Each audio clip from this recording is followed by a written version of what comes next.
Ladies and gentlemen, tonight is really a big pleasure because this is my episode number 100 and I am super happy and super thrilled that I can discuss about customer experience together with Colin Shaw. Hi Colin, how are you?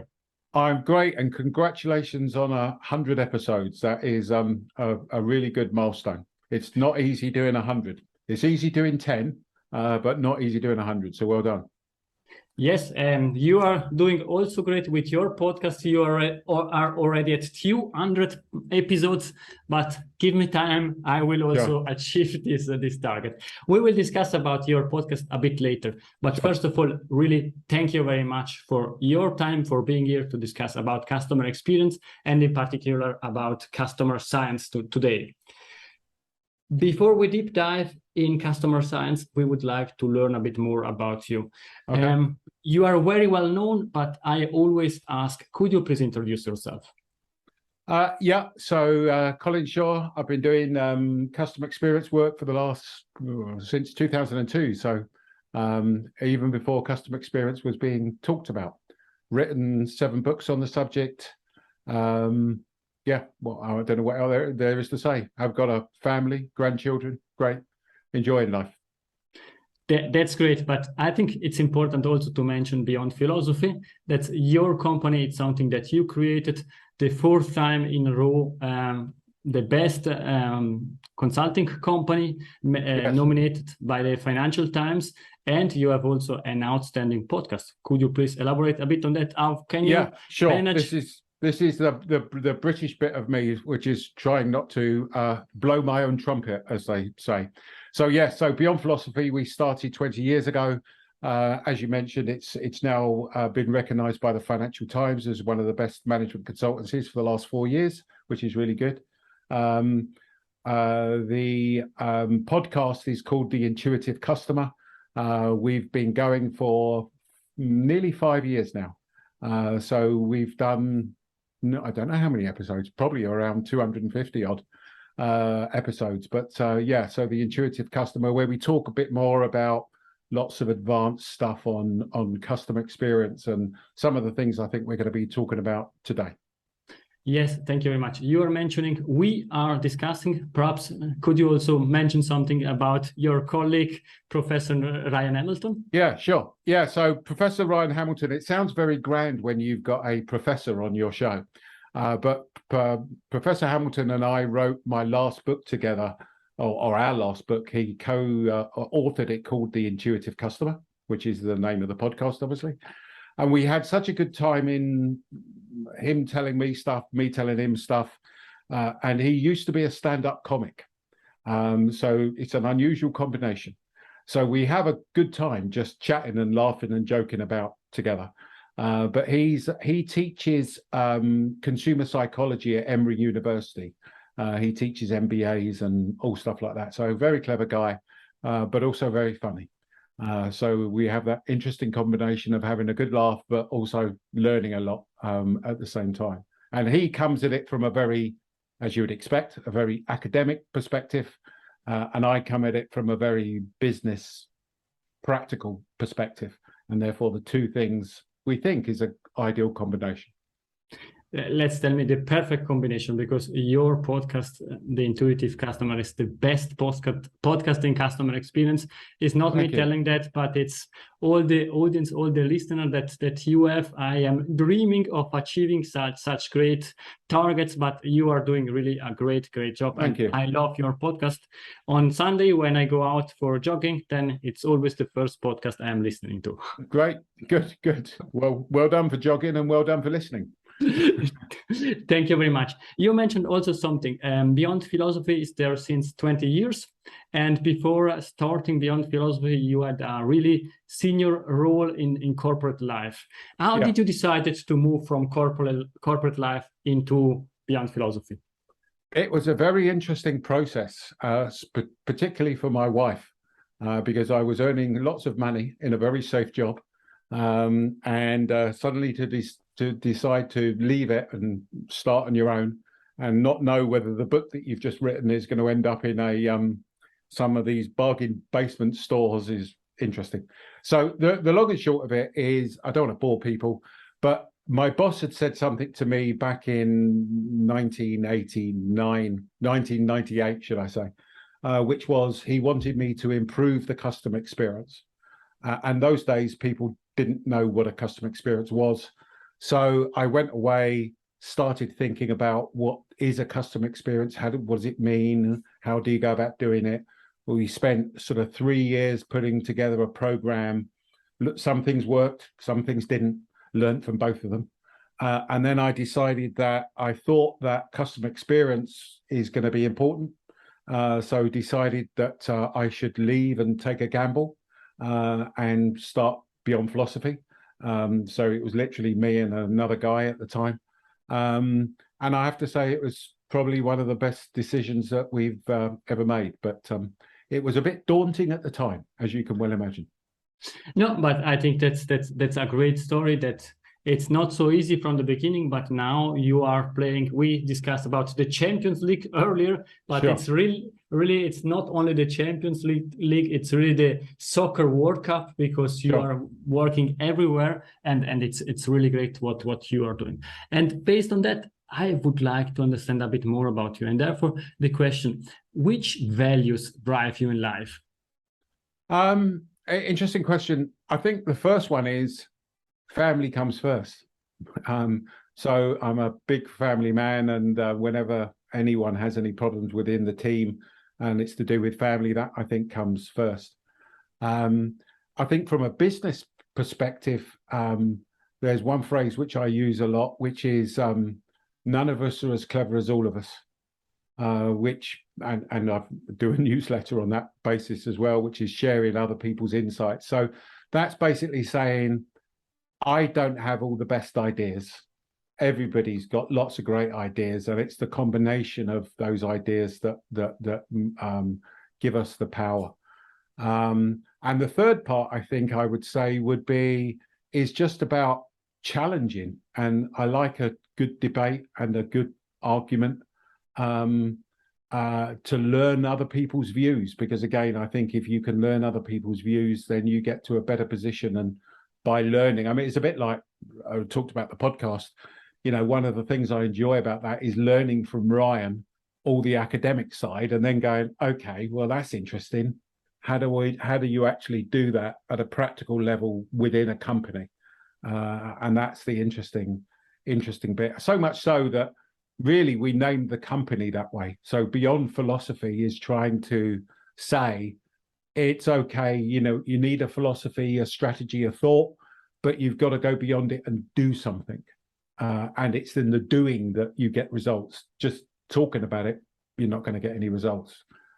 So yeah.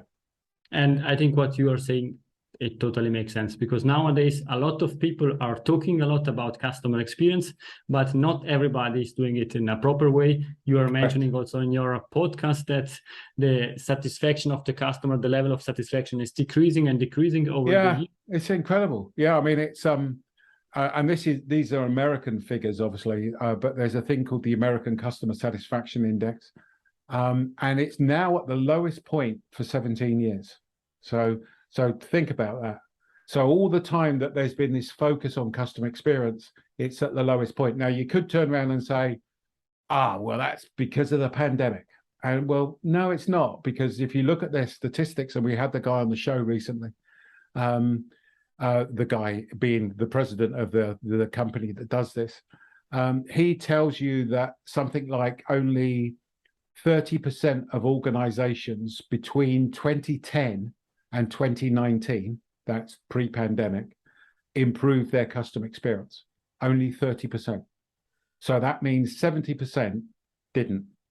And given the focus that's on it, given the money that's being poured into it, given the software systems that are being built and sold, you would have thought that that number would be far higher.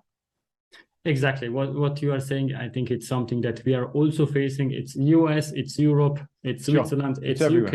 I agree. But it's everywhere. And I think what you are also preaching, sorry for the word, it's that something needs to change. And therefore, I would like to speak about customer science. I know you spoke a lot about customer science on your podcast, and I think this is something really interesting. And to structure that in a way that also my audience can understand that, Sure.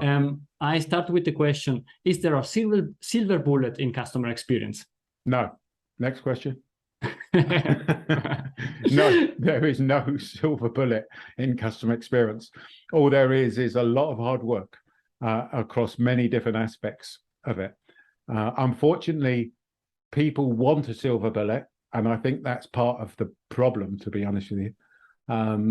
They want a silver bullet, but there isn't one. There's a lot of hard work. It's a bit like the Winston Churchill speech. All I can offer you is blood, sweat, and tears. Exactly. So, no, I really understand that, and therefore, as you were saying, and it was the introduction, could you please define customer science? Yeah, so let me sort of take a step back here, because I think it may be important for your listeners to try to sort of understand where I'm coming from here. The way I've been looking at this is, it's a bit like if I was to go back to 1999, when I was thinking of setting up Beyond Philosophy, and I started to see a few trends emerging, and I started to think, yeah, there's this thing called customer experience out there, and not many people know about it. A few people do, but not many people know about it. But I think it's going to be a big thing. And there are a few sort of telltale signs. And I think what I'm seeing today are those signs. Now, back then, everyone was talking about CRM. CRM was the big change. CRM was going to change the world. They were talking about the fact that CRM programs had not been generating the improvements that they had thought it would. So, yeah, again, similarities to where customer experience is today, and as we were just talking about, in terms of only a third of organizations changing their experience. So I'm starting to see that people are starting to get a bit what's the word I'm looking for? A bit not disingenuous. They're starting to think that, well, maybe customer experience isn't producing the results. So what else is there? And what I've seen is that there are, and I've labeled this customer science, and this is not just me saying this phrase, but to be totally honest with you, I don't care what it's called. But it's three things, okay? It is data. So we get far more data than we ever have done in the past. And again, I think we'll go on and talk about this, but the way that the data is being looked at is a challenge, all right? So data. The second area is AI. So the ability to obviously build algorithms to be able to predict, and that's an important word, what the customer is doing, okay? And then the third part, which I think is the third element that's been missing, but is starting to come about, is behavioral science, okay? Which effectively is understanding why people do what we do. So understanding human nature and understanding that people don't make logical choices, despite the fact that we think we do, we don't, okay?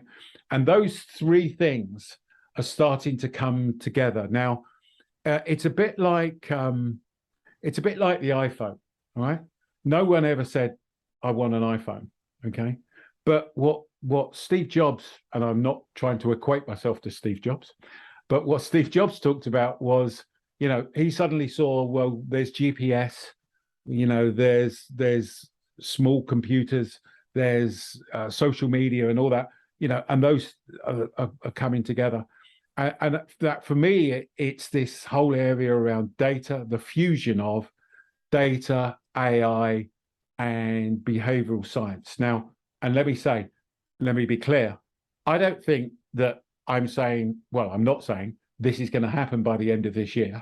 I'm not even saying it's going to happen by the end of next year. What I'm saying is you will see a growth in this. And if I look at companies like Amazon, Google, Facebook, any of the big tech companies, they're doing this stuff today. Just look at what Amazon do. Look at the adverts that are placed in front of you. It's the fusion of all of those things that are coming together, and more organizations are going to move into this space, in my view. Then I think you explained the 3 topics. Let's deep dive one after the other so that we can understand a bit better. And I think one thing that you really mentioned that it's important, starting from data, the first big bucket, there are a lot of data. The question is, can we really understand this data, and how should we understand that data? What I am seeing in the market, discussing with other people, is yes, we want to collect data, we put them somewhere, and then in future we will see what we can do with this data. What's your view on that? Well, yeah, and I agree, but that's clearly totally the wrong thing. So I think you need to sort of look at data in a few ways. So first of all, there is data that you as an organization is collecting, and then and that is about your products and services, and importantly, how your customer are using those things. But there is also data from outside of your organization about customers. Okay, so just imagine the data that Google has on you. Okay, that they know the searches that you've made, the type of searches, the way that when you're searching, what you're searching for, all of that sort of more behavioral type data. Okay, now the problem that I think is there. So the data's there. Some of it, people are just going, well, we've got this data, we don't know how to look at it. What a lot of organizations are clearly doing is they're looking at the data from the way that they've always looked at data. All right. And this sort of then ties into, this is where the 3 things combine, basically. Because just looking at data from a rational, what we would call a rational perspective, is not the right way. Okay. Because when you look at, it's not rational things that motivate us. We are motivated by emotions, for examples. Okay. And therefore, one of the challenges I would give any of your listeners is, well, how much data do you have on how your customer is feeling? Do you know the emotions they are feeling today? Do you know which emotions drive value for you? And that's a really important phrase. Value. In other words, which will increase net promoter, which will increase customer satisfaction, revenue, whatever it is, whatever the organization's doing. Most organizations haven't got any information on customer emotions. And most organizations don't really understand why their customers are doing things. So this goes back into the behavioral science piece, which is, I think one of my favorite examples, which is, Disney know when they ask their customers what they want to eat at a theme park, Disney know that people say they'd like to have an option of a salad. Disney also know that people don't eat salads at theme parks. They eat hot dogs and hamburgers. So here's the interesting bit. You could have a load of data if you're Disney, you could have a load of data that tell you that what customers want is salads. Okay. You've done research, customers say they want salads. Yeah. But they don't buy them. Okay. So and that's a classic example of customers say something, and the irony is, and my second book was on customer centricity. The irony is that sometimes you should ignore what your customers tell you. And I'm trying to be careful with my words here. Ignore what your customers tell you, but look at what they do. Okay. Now, if you've got data on what they are doing, okay, that's the key thing. And then the way that you interpret that through the lens of behavioral science, in other words, understanding why people do what they do and what motivates them and how they make decisions at a much deeper level. This goes back to the podcast and what they're doing in academia. understanding how people make decisions becomes key. Does that make sense? So yes, there's lots of data, but I don't. Here's another interesting one, actually. Sorry to go on about this, but I thought this was really interesting, actually. We actually did a podcast on this a little while ago, a few weeks ago. And if you haven't listened to it, I recommend you do. It was called The Myth of Experience. And Ryan had read a book called The Myth of Experience. And what it talks about is that sometimes we think that we have all of the information that we need to have to make a decision. And the authors called that a wicked learning environment. So we think we've got all the information, but we haven't got all the information. And yet we're making decisions. And the other side of it is what they called a kind learning environment. Okay. So in other words, you have got all the information. So an example of that would be with data. I've got information about what customers are doing. I've got information about how they're feeling. I've got information about how I'm going to interpret what they're doing because I understand behavioral science. Now, and most people will be listening to this and going, oh, well, we haven't got that. But over on the other side, there are organizations there that are thinking that they have got all the information and they haven't. So they can't predict what the customer's going to do. Does that make sense? It totally makes sense. And I think based on what you are saying and also going to the next topic, behavioral science, you are sharing also this pick and rule idea. And if you could elaborate a bit on that, I think it would be really helpful because sure. Linking what you're saying now with this pick and rule, it makes extremely understandable that customers sure. are not taking this decision in a rational way, as you sure. are saying. But sure. So let me try to define behavioral science first of all, which basically behavioral science is effectively psychology. Okay, call it behavioral science, call it business economics, call it neuroscience, whatever you want. Yeah, but behavioral science is effectively understanding how people make decisions and understanding that we as human beings have biases. And we have what are called heuristics, which effectively are shortcuts. Okay, so we have a shortcut in decision making. Let me give you an example, and then I'll come on and talk about PCAN. But a shortcut that we have, I've just been talking to my wife about this.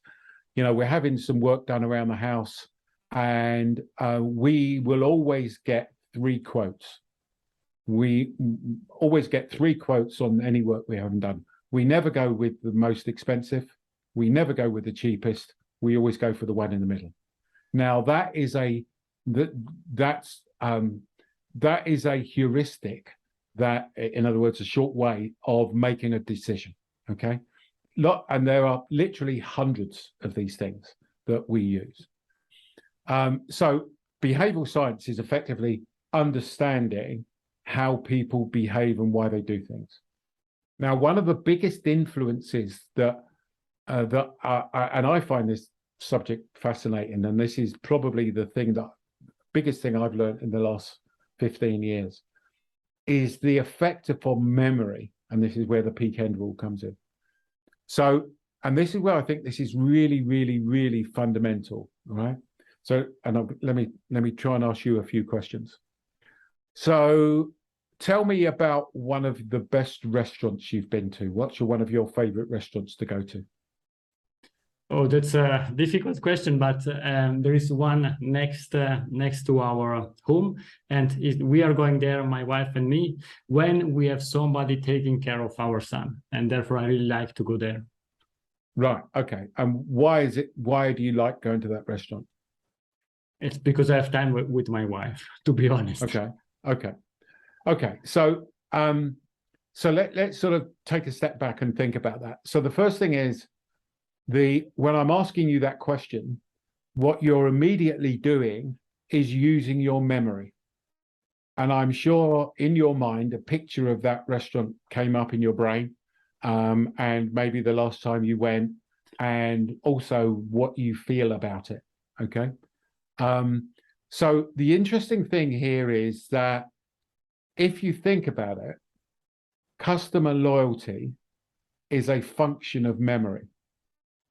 So if we as human beings didn't have a memory, we couldn't be loyal to something, because by definition, to be loyal means you are returning and you are going back.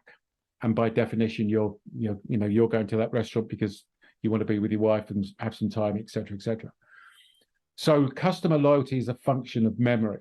So the next interesting question becomes, well, therefore, if memory is so important to building a customer loyalty, how are memories formed? Okay. And there's a guy called Professor Daniel Kahneman, who's won the Nobel Prize for Behavioral Economics. And what Kahneman talks about is one of the ways that we remember things is through what he calls the peak end rule. Okay. So what's the peak end rule? The peak end rule is it's basically built on what we remember is based on the peak emotion that we felt in the experience, and it is based upon the end emotion that we felt in the experience. Okay. Now, the peak can be positive or negative. The end can be positive or negative. And this is a classic example for me of theory. And then you turn around and say, that's really interesting. So, yeah, if I said to you, where were you at 9/11? You would remember where you were. You would remember what you're doing. You would remember how you felt then, because that's a memory that is sort of seared into your brain, and that emotion is seared into your brain as well. And therefore, what it does is it makes you think of some customer experience questions. So if memories are so important and people remember the peak end rule, the positive, negative emotion. So where is the peak emotion that my customers are feeling today in my customer journey? So if I'm doing my journey map, where is the peak emotion that my customers are feeling? And that, as I said, could be positive, it could be negative. And probably an equally important question is, what emotion are they feeling? So it's not, are they feeling positive or negative? Is what specific emotion are they feeling? Is it happy? Is it pleased? Is it valued? Is it frustrated? Is it stressed? Is it hurried? What emotion are they feeling? And here's the killer question, if you like. Which emotion drives most value for me? So if I'm a business and I want to have loyal customers and I want to evoke emotions in my customers so they remember my experience, then which emotions out of all the ones that I've mentioned drive most value, which gives me the biggest return, which increases my revenue the most, which increases my net promoter the most, etc. And in my third book, The DNA of Customer Experience, we did 2 years worth of research with London Business School to identify the emotions that drive and destroy value. And what we discovered was that there are 20 of them. There are 20 emotions that drive and destroy value for an organization. And therefore, for me, you've got to answer those questions. So the peak end rule is part of behavioral science, but what it raises is some really interesting strategic and tactical questions. Well, peak end rule, therefore, where's the peak? Where's the end? What emotions are we evoking? What emotions do we need to evoke? And how do we now start to evoke those emotions that we know will drive value? Does that make sense? Totally, because what you are saying, it's also extremely important to define the emotion that you want to evoke in your customer, because this is your to-be experience that you want to deliver. What I often see in companies is they are trying to do one customer journey. It must be this, and that. And then they go to the next one and they say something completely different. The thing that I often say is, process people saying we need to standardize all the processes, then we want to be standard. And the next team is saying we need to personalize everything. You say it's not possible, because if you're standardizing there, the customer feel the standard, they are treated in a way, and they cannot be treated then super personalized in another journey, because at the end it's part of the brand promise, what you're offering to your customer. Yes, no, no, absolutely. And you know, you're now into segmentation as well, because you know customers need to be treated differently, and therefore this is where data comes in. Okay, because how do you know what the segmentation is unless you've got the data to segment people, and therefore how are you segmenting customers? And therefore, for me, the best form of segmentation is behavioral segmentation. So it's an irrelevance. You know, you don't just look at my age and everything else. You look at what I do. Again, going back to what I'm doing, and therefore you can then design an experience to meet that, to evoke the emotion that you then get. And I think that the last part of this triangle is artificial intelligence. And this is something that we need and will help us in future. Could you please comment a bit also on that? Yeah, so so AI is obviously extremely powerful, okay? And AI, I think, is going to transform, I hope is going to transform customer experiences. And I've always loved technology, but there's some challenges with it. One of the challenges with, and we were talking to, we did a podcast the other day where the chap used the phrase that was, AI is just opinions written in code. And I thought to myself, yeah, totally, that's a great phrase. So the problem that you've got with AI is that whoever is writing the AI has biases, okay? And those biases are being baked in to the construction of the AI. The other concern that I have is that, again, are the AI systems being built understanding that customers have emotions? Are they being built understanding that you should be looking at through the lens of behavioral science?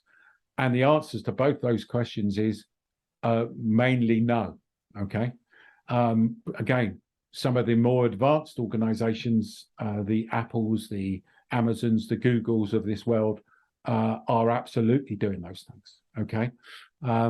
But the majority of deployment of AI at the moment is basically just rationally based, and they are effectively going, and here's my other concern about AI, is that you know, it's done to save cost rather than to improve the experience. And, you know, history shows that that's always the case. But having said all the problems, there's a massive opportunity, because you can personalize interactions if you've got the data, you've constructed the data in the right way, if you've looked at things through the lens of behavioral science. Now you can construct your AI to predict what the customer is going to do, okay? And not only predict what they're going to do, predict how they are going to feel, okay? So example I always use is that, you know, when I walk home at night and I walk into my front room and I shout hello to Lorraine, my wife, within a one-word response, I can tell you how Lorraine is feeling. I can tell you she's feeling happy. I can tell you she's feeling sad. I can tell you what, if she's feeling sad or annoyed with me for some reason, I can tell you what I shouldn't do to make it worse. And I also can tell you the things I should do to make it better. Okay. So, you know, now replace me with AI. And now you've got something that understands all those things, understands the sentiment of what customers are saying, or what they're typing, or what's written in social media, or, you know, text analytics, or blah, blah, blah, blah, blah. And looking at putting that intelligence, that emotional intelligence, and that behind that interaction, now you can start to deliver and this is where I think the battleground will be, is in a predicting a proactive customer experience. So we will move to, rather than being reactive to customer demands, we will be proactive to customer demand. Only the other day, just a very small example, my Apple Watch came up to me and pinged at me and said, you normally do this type of thing at this time of the day. Do you want us to set up a widget to do that? And I thought, wow, it's looked at my behavior and it is suggesting an action to improve the quality of life, blah, blah, blah, blah, blah, by doing this. And I thought that's a good example of something I haven't requested it to do, but is actually very helpful to me. Yeah. Yes, and I think you mentioned that several times. And to conclude this part of the discussion, you mentioned at least 2 times Apple, 1 time iPhone, 1 time Steve Jobs. I think we know that you are an Apple fan. I am, unfortunately. Which emotions, because emotions are extremely important, we learned today, which emotions evoke Apple for you? Yeah, it's a good question. I feel that one of the things that Apple provide me is it's a bit like, again, if you go into sort of that whole behavioral science, I feel like I'm in a bit of a tribe. Okay, so when I go into an Apple store, there's lots of other people there that love Apple. Okay, I feel that Apple are the sort of the cutting edge of things. So that whole area around feeling innovation and all those things. I think the lead they've taken on privacy is really good and important, and the lead they've taken on health is really good and really important. So despite the fact they're a big technology company that I'm sure has got loads of information on me, I feel safe with them. I don't feel safe with Facebook, for an example. Whenever I interact with them, I feel valued. I feel they spend time with me.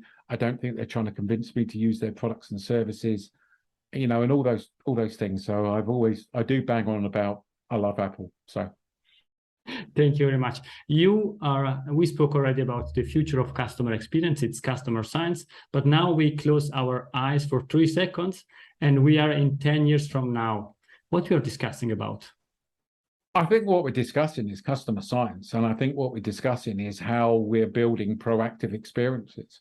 And I think that customer science is just like so let me take a step back. I'm not saying CRM went away. CRM doesn't go away. I'm not saying customer experience goes away. It won't go away. What I'm saying is it becomes business as normal, and there is a new initiative, and that new initiative will be customer science. People will still be doing customer experience. There will still be customer experience teams, but there won't be the focus on it. It will be absorbed into our everyday use. I think in 10 years' time, we'll be talking about how we are using AI, I won't be sitting there going, hey, there's this really interesting thing called peak end roll, because everybody will know it. All those types of things, all the things I was talking about 20 years ago, and people are going, oh, that's an interesting thought. There is now, I don't talk about journey maps because everyone knows about journey maps. It's that type of thing. Thank you very much. We are coming to an end of this game. We are in the last 5 minutes or 3 minutes of the game. Let's score some additional goals together with Colin Shaw. 3 questions for you. Is there a book that you would suggest to the audience because it helped you during your career or during your private life? Yeah, there's one that actually made me leave corporate life, which I always think is good. Who Moved My Cheese? I don't know if you ever read it. But it's a very good book, Who Moved My Cheese, which makes you think about life, what you're doing, and how to go about it. And one of the key questions it asked that I thought was great was, what would you do if you weren't scared? So if you didn't have a big salary and everything else, what would you do? And my answer was set up your own philosophy. So that's a good personal book. There's a custom experience book. If there's a book called Alchemy by got his name now. I'm just trying to look for it. I can't remember his name now. Rory Sutherland. That's it. Rory Sutherland, Alchemy, which looks at, again, practical examples of this whole area around behavioral science. Thank you very much. And if somebody would like to contact you, what's the best way? The best way is either to go onto our website, which is beyondphilosophy.com. It's beyondphilosophy.com, and go to contact us, or just go onto LinkedIn. I'm a LinkedIn influencer. I write there regularly. So drop me a message on LinkedIn. Thank you very much. I will add some information because you have an outstanding newsletter that it's important to mention. You have 7 books. You mentioned 3 or 4 of them in this episode. They will be all on the show notes, but something that I would hear from you, it's where can we find your podcast? So the podcast, just search for The Intuitive Customer. So it's The Intuitive Customer podcast. Just search for it wherever you find your podcasts, and you'll find it there. So Apple, Stitcher, Spotify, on our website, anywhere. Thank you very much, Colin. And I really say it's worth it. Please subscribe this podcast because it's really the best. That's my personal view.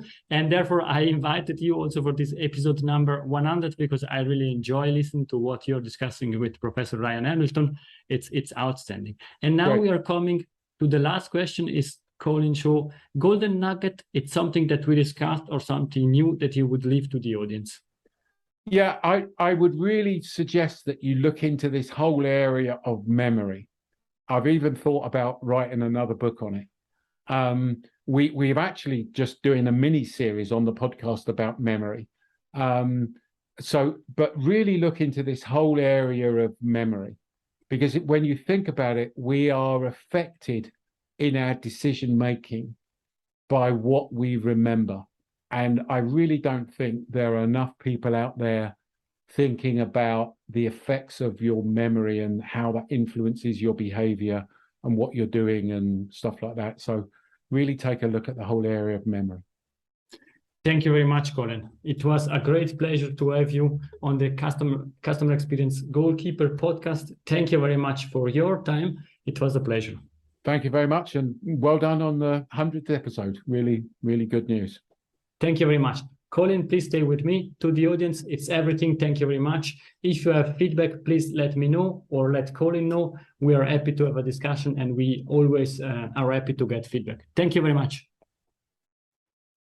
If you enjoyed this episode, please share the word of mouth. Subscribe it, share it.